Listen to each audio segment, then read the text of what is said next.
Alright, what is up, Dynasty? It is your boy, Doja Rogue Wolf, and welcome to another episode of the Dragon's Lair podcast.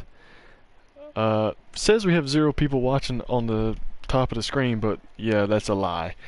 Appreciate everybody for tuning in. Don't forget to hit that like button, subscribe to the channel. Today, we're going to be going over some OG Pokemon cards, my personal OG Pokemon card collection, as well as a Yu-Gi-Oh! Spellcaster deck, slash Banish deck. It was pretty good back in the day.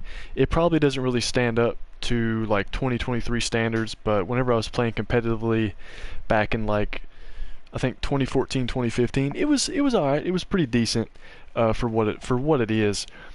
I have a lot of old school Pokemon cards, like seriously, all the way back from like, you know, some of the first cards ever released. I lost a lot of them. I gave a lot of them away, but and I was collecting from like day one. My mom used to work at like the dollar store, and she worked at Walmart for a long time. She would come back with a pack of cards like every other day, just about. They were super cheap, and you know, but I lost a lot of them. I gave a lot of them away, but there were some that I kept because they were just my favorites. I don't know why I kept them.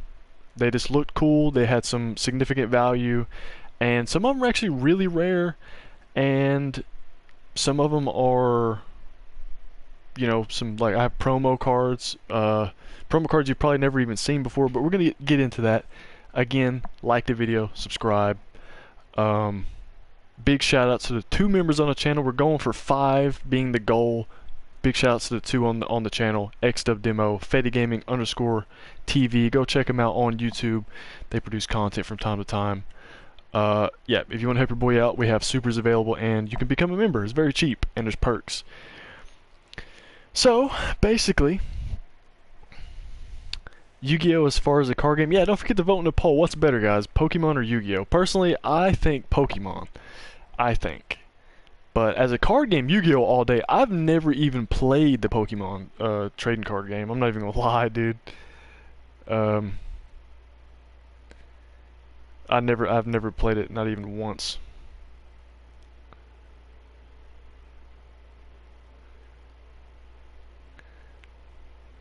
Um,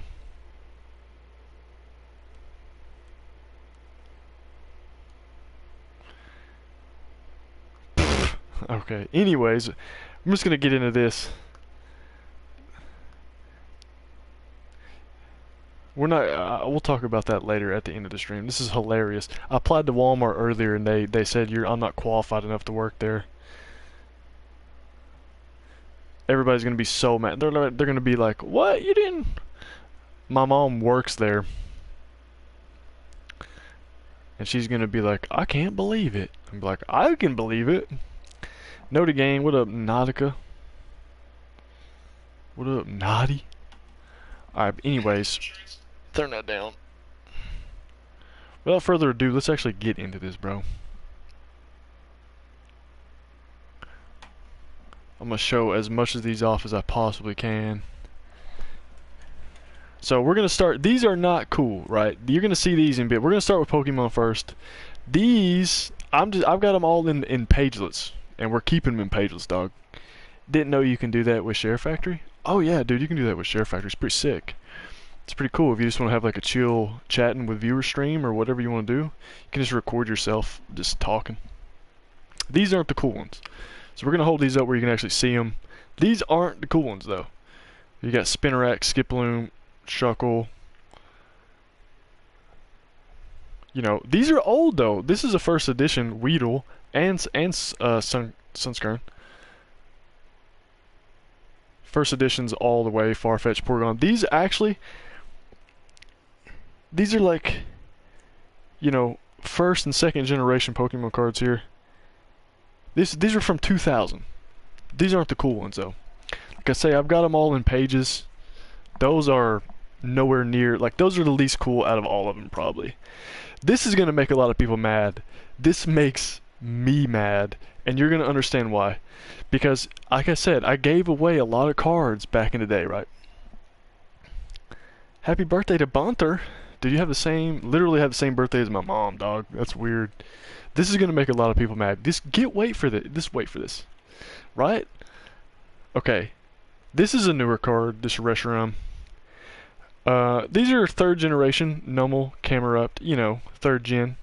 Look at this. If you know, then you know. What are we missing in this set right here, dog? We have the Charmander. 1st generation Charmander. 1st generation Charmeleon. Look at that. Do you see that number 2? That's like the 2nd card packs ever released. And what are we missing? What are we missing, guys? What would be right there?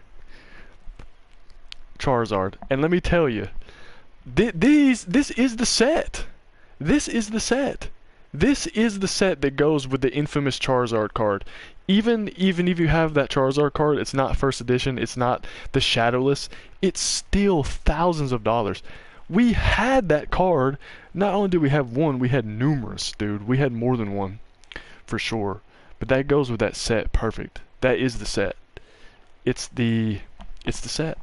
We had that card. We gave it away for free, I do believe. If we're being honest with you, Murph got one of them like 10 years ago. So, not even kidding. These are all new. Ho-Oh is one of my favorite cards of all time. I actually have an old Ho-Oh card, but this is one of the newer ones. Somebody gave me those. It makes me mad because we actually, again, we're saving the best for last, dog, because none of these are that rare. We'll go over these real quick. Just to show off some of the...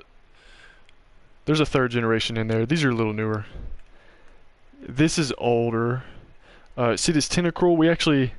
I don't know why I have this still, but this is part of the island cards. They're actually really rare. They were rare back in the day, but if you know that they used to have the island cards, there's some older school ones.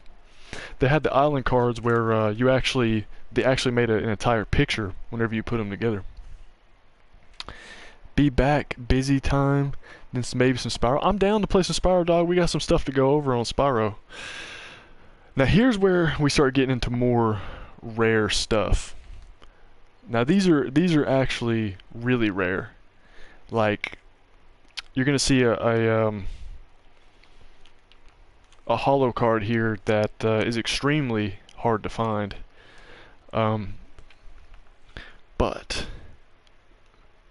Nidoran, male, Nidorina, Nidorino, Nidoking.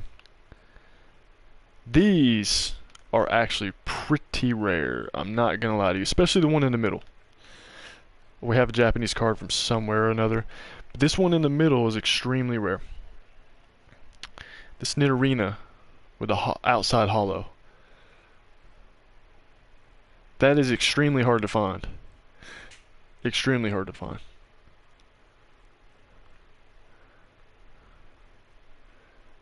It's actually one of my favorite cards. I kept it just because it's the only card I've ever had that was outside hollow.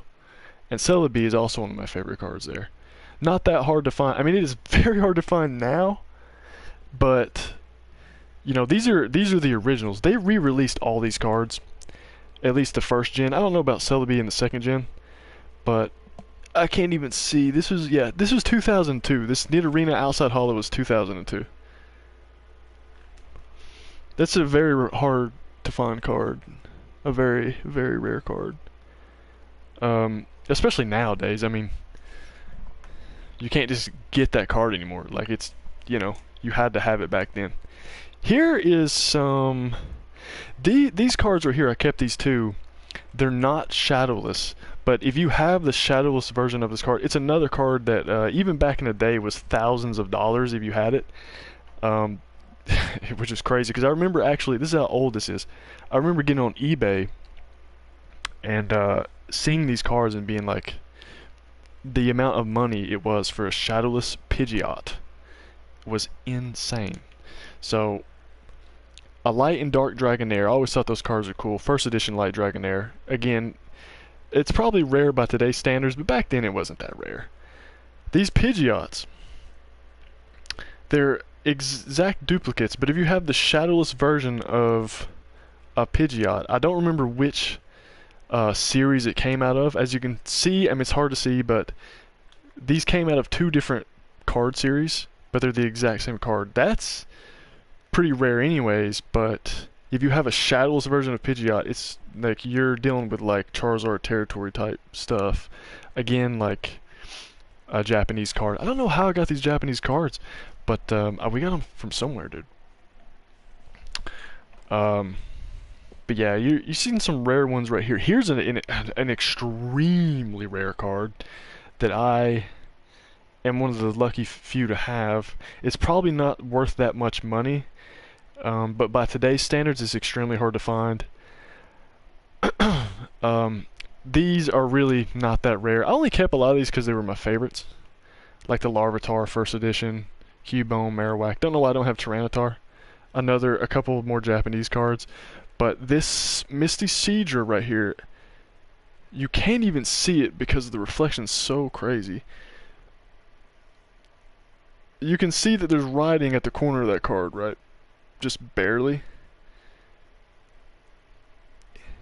That Misty Seadra, where is that? Right here is a pre-release.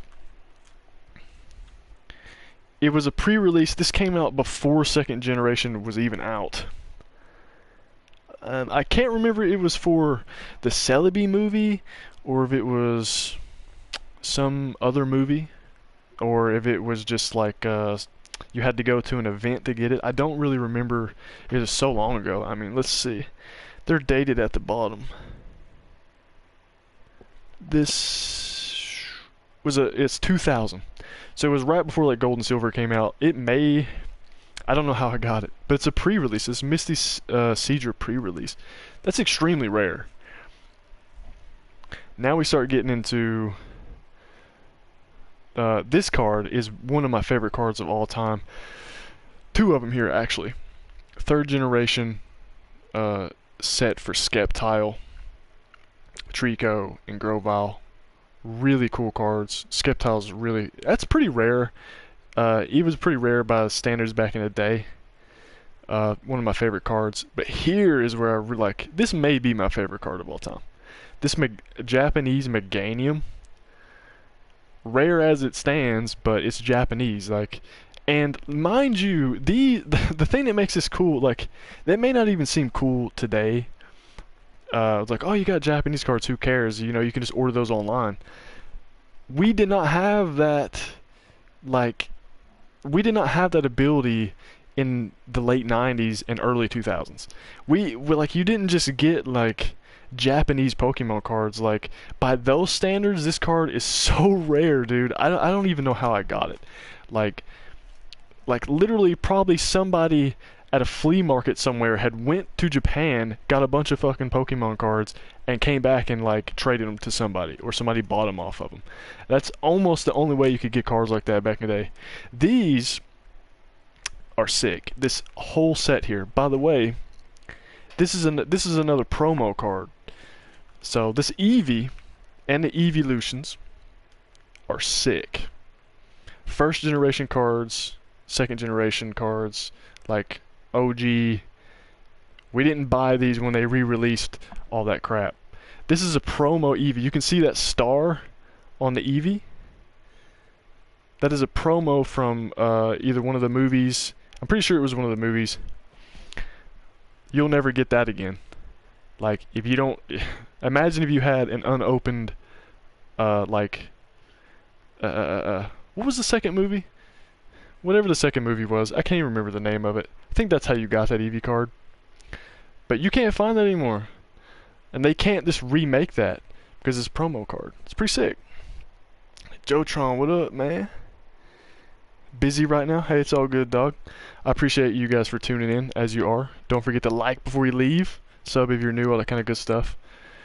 This will be a quick podcast, but we still got a couple more Pokemon cards to go over and Yu-Gi-Oh! Because I want to show off my Yu-Gi-Oh! Deck that is pretty cool. These are some of my favorite cards of all time. Ninetales and Ho-Oh are my favorite Pokemon. Top two. And another Japanese Houndoom, Japanese card. Rare by those standards, and honestly rare by today's standards. All these cards are really rare. Especially the Espeon. The Espeon is not only a fire card, but it is rare. It's really rare. I love Pokemon. We'll start collecting though. Way too expensive. But the beauty of it now is first generation cards and maybe second gen. They re-released. I haven't got any of them. I don't have any of the re-releases.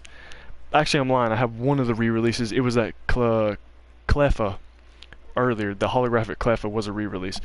All the others are OG, but like that Eevee, they can't re-release that because it's a promo card. It's so sick to have that. But they did re-release them all, and they're super cheap. So you can collect the cards. They're the OG pictures. They're the OG cards, like through and through. But they're just, you know, they got the different number on them. These aren't that great or rare. I think there's a French card up here or a Latin card. I don't even know what language these are. I somehow managed to get 2 Slowbros in a completely different language. Like, no clue, no earthly idea what language these are. Two of the same Slowbro with 2 completely different languages. How is that even possible, dog? Makes no sense. The only Gengar card I ever owned, ever, in my entire life. Terrible quality. If I pulled that out of the sleeve, it would probably fall apart. First edition Pikachu right there. Love that Pikachu card. OG. Beautiful card. Shedinja, one of my favorite Pokemon. I think that's it, though. I think that is it. Don't let them fall. But these are some really OG. A lot of these are first editions too. Have you seen? Like, I kept a lot of first editions, and I kept them in pretty good shape. Now, like Farfetch and Weedle, all those cards that aren't hollow and they're not like legendaries and stuff. They're not that rare, but they are first editions, which does add to it a little bit. That one island card I have, somebody could really use that one day if they were collecting the island cards. If you know what the island cards are, like I said, they were kind of like a puzzle piece. I used to have them all. Ended up getting rid of them. A lot of cards I got rid of. I had the Charizard card that was worth a lot of money. Ended up getting rid of it for God knows what, like something that was probably worth 10, 20 bucks. The hollow cards, like the Nidoqueen hollow, Nidoking hollow, the outside hollow Nidorina, that's extremely rare, like, extremely rare. The Pidgeots are extremely rare, and if you have a Shadowless of the Pidgeot, you're looking at, like, thousands of dollars. I don't think those are Shadowless, but I could be wrong. Missy's Seedra pre-release, I've seen that card going for, like, $800. Japanese Meganium. You know, that Meganium card just being hollow and rare, even, like, you can tell by the bottom of the cards, like, if it has a star, it's rare. A lot of these have the star. And that was rare by those standards, so imagine now. Espeon, super rare. A lot of rare cards here, actually. And some of my favorites that I kept, just because of the art styles on a lot of those OG cards were so good. And then around Gen 3 they kind of swapped to, or no, it was Gen 2 I think, like halfway through they started dropping cards that were thicker print, and I got rid of a lot of those. They were thicker print, and they were like claymation style, which are still cool by their own rights, but you know, they're not like those OG ones, and I'm glad they re-released those and went back. They even went back to that art style now, even in like Gen 8 or 9 or whatever. I think it was Gen 6 they actually started going back to the OG style. So we're gonna get into the Spellcaster deck. But I don't really want to. I want to go backwards. I think I'm gonna show off some cards here. I do actually have some rare and pretty cool. These are Yu-Gi-Oh cards. I have one of the OG Blue Eyes, and these are just cards. These are not part of the deck. These are not part. I used to have like I said, a 2014-2015 competitive Spellcaster deck / Banish deck, and I'm not going to go over the effects of all these cards. I just kind of want to show some of them off. I'll go over the effects of some and kind of let you know how the deck went, but two cards here I want to point out that I really, really like. And they're going to be hard because I know no one's going to recognize a lot of those, but these two are recognizable. That's an OG Blue Eyes White Dragon there. Really rough around the edges, been beat to hell. I mean, it's not good quality, but we've got it. I mean, that's like the OG. That's one of the harder ones to find.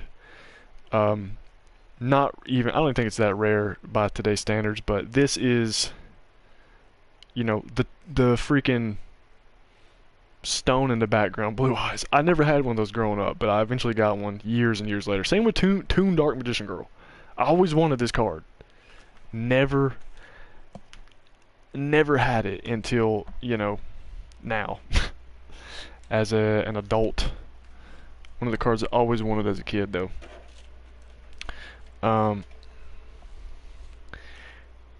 Here's where we actually start getting into the deck.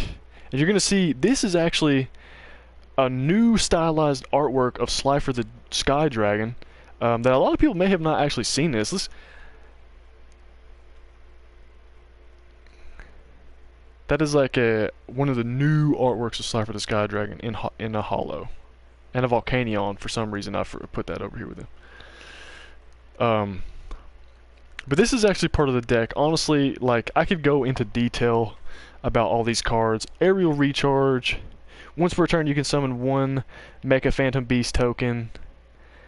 So a lot of this deck involved defense. Defensive maneuvers and like a really hard burn, which is impossible to explain without going through all the effects of these cards, basically.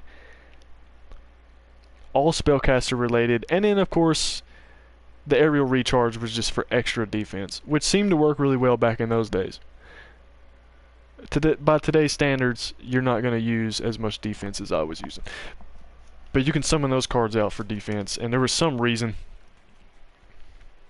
Here's where we actually... Okay. You see this in the middle, this Reaper Scythe Dread Scythe. Remember that card because it's super important. So there's a lot of burn mechanics to go into here, but again, I'm not going to spend 2 hours reading all these off. I'm going to read this Reaper Scythe. Equip only to Guardian Dread Scythe. It gains 500 attack for each monster in the graveyard. So that'll be super important whenever you see that card and what its effect is. Because Guardian Dread Scythe is like a monster, dude. I mean, it's a monster. Again, a lot of spell cards. You can see a lot of burn and a lot of destruction. And this is also important because Reaper Dread Scythe, the equip card, it's for both. It's your enemy and you.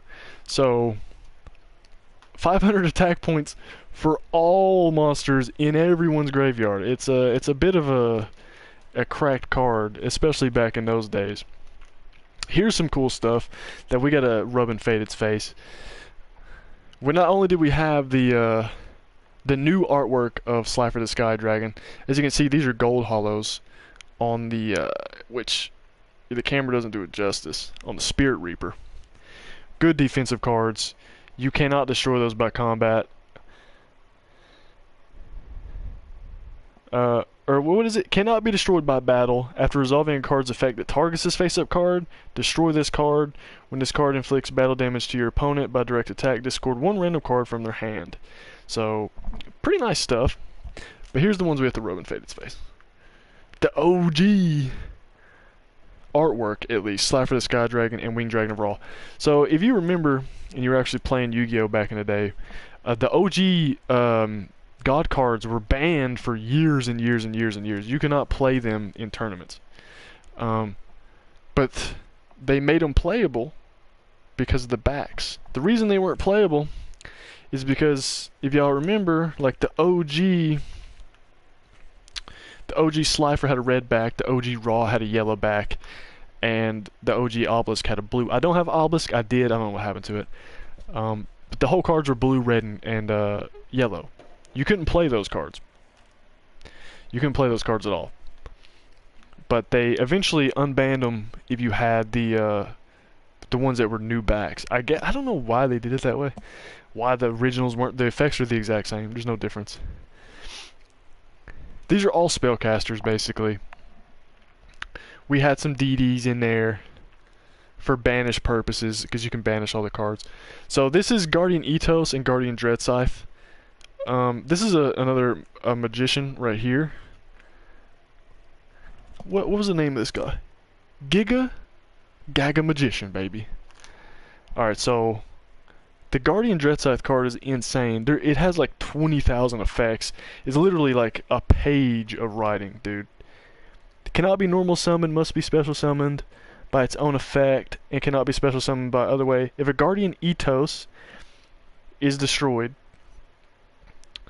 and sent to your graveyard by battle or card effect, you can special summon this card.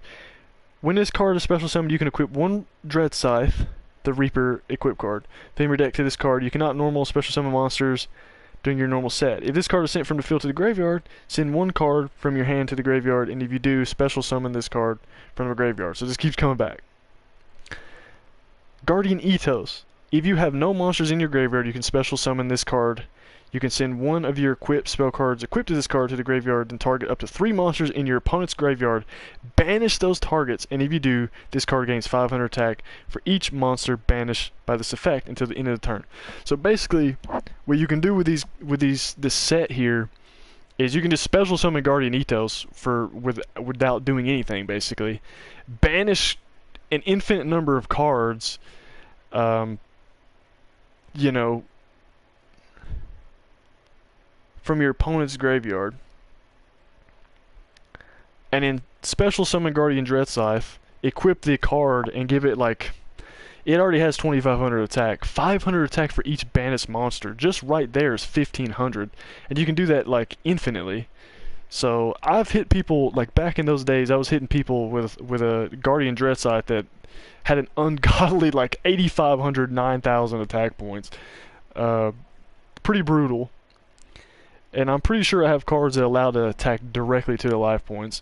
But even if you just use that effect and they have one monster out and they don't have any defense to it, I mean, you've pretty much just instantly won the game. It's not really an OTK because you're not going to be able to get that on like first round. It's possible, but or FTK. It's not going to be an FTK, but you could get a one turn knockout if played correctly. So it is possible. Chaos Sorcerer is another really cool card that I really liked as a child. Eventually got it. I had a gold hollow that I don't know what happened to it. Somebody probably used it in their deck and never gave it back. This is really trap and spell heavy. Here's some really cool magician cards. I actually have OG Dark Magician. One of DD Assailants, some more magician cards. This magician card came out with the movie, I think. I think the first Yu-Gi-Oh movie. If I'm not mistaken, this card actually did come from that movie. Just another version of Dark Magician with different effects. Skilled Dark Magician, Blast Magician. It's pretty cool stuff, man. But that's my deck. I could go over a full overview. If I thought it was gonna matter to people and I thought I was gonna get a bunch of views, I would go over like every card effect and yada yada yada. But just for what it's worth, it's a really cool deck. It worked really cool back in the day. You do have the potential for OTKs and all that kind of stuff. There's a lot of spellcasting, a lot of burn, a lot of defense. It's a perfectly even mix of burn and defense, as well as banishing monsters and using banished cards for the purpose of effects of different cards. A lot of spellcasters do that, and it's a perfect mixture of like spellcasting and banishment, which is really cool. Worked out really well in those days. If y'all tune into this whatever somehow or another and you say, well, we really want to know more about that banished deck, then I'll go over all the details and kind of go over what everything is and all the effects of all the monsters and stuff. But I don't see that happening. But if you do, comment, let me know, and we'll do that. But those are all the cards I have. I think I actually have more somewhere. I have a lot of... Actually, no, I have more. I could probably find them if I really wanted to. But it's a lot of... You know what? We're gonna... You know, I'm not gonna do it. It's a waste of time. I have a deck of cards about this thick of other Pokemon cards, but they're not... They're nowhere near as rare. They're not as cool. I have a lot of, unless I gave them away, I had a lot of like trainer cards, not trainer with the trainer on top, but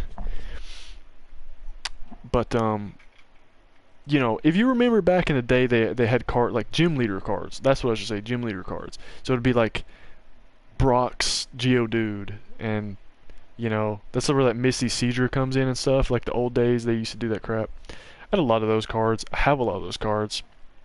And a couple of random ones like sprinkled in, like just random ones in a box somewhere.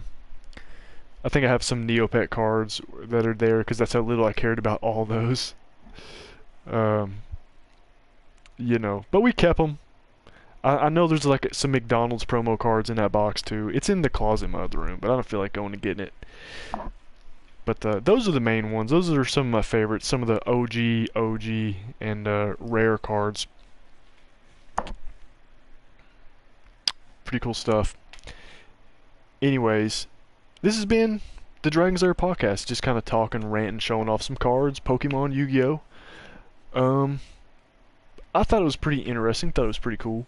We had like 8 viewers at one point there. Not too shabby. I don't want to spend too much more time on this, but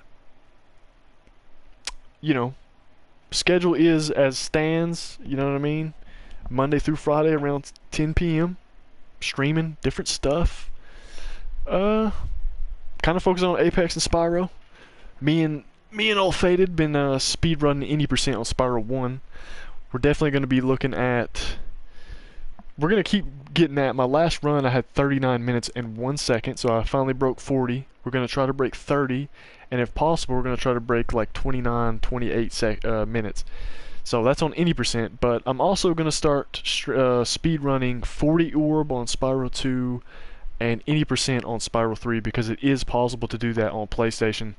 You can 80% on Spyro 2 in the Reignite trilogy on Xbox Series X and S, but anything below that in PS5 you can't really. I think you can even do it on PS4 Pro, but a lot of the strats that they use to skip and do this weird stuff on Spyro 2 you cannot do on PS4. It's stupid. It's really unfair. I feel like they should, you know, what can you do? That's why there's 40 orb. It's basically 80%, but you don't use any of those major time skips and level skips that you do on the 80% run. So it's basically the same thing, but 40 orb, anybody can do it and have a fair chance. So definitely going to keep speedrunning on the Reignite trilogy. Spyro 1 80%, Spyro 2 40 orb, and Spyro 3 80%. We're going to focus on those 3 games for speedrunning, and of course keep playing Apex. But Apex is way more fun if I know Fate is playing or Murph is playing, and a lot of times they're not playing anymore, so it's like, you know, I'm having just as much fun. And we're going to play some random stuff like No Man's Sky from time to time. Skyrim, all that kind of stuff. It's going to be way more rare. Shorts almost daily. And yeah, if you want to help support your boy, supers are available, and you can become a member to really, really help me out. What are you doing, kitty? But without further ado, I think we're going to end this. I don't know if we're going to be streaming anything else. Faye did mention something about Spyro